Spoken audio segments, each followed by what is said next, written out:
प्रिये सखे जन्मदिन इदं है प्रिये सखे संतनोतु ते सर्वदा मुदं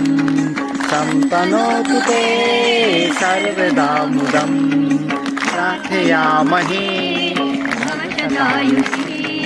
प्रार्थयामहे भवशतायुषी ईश्वरः सदा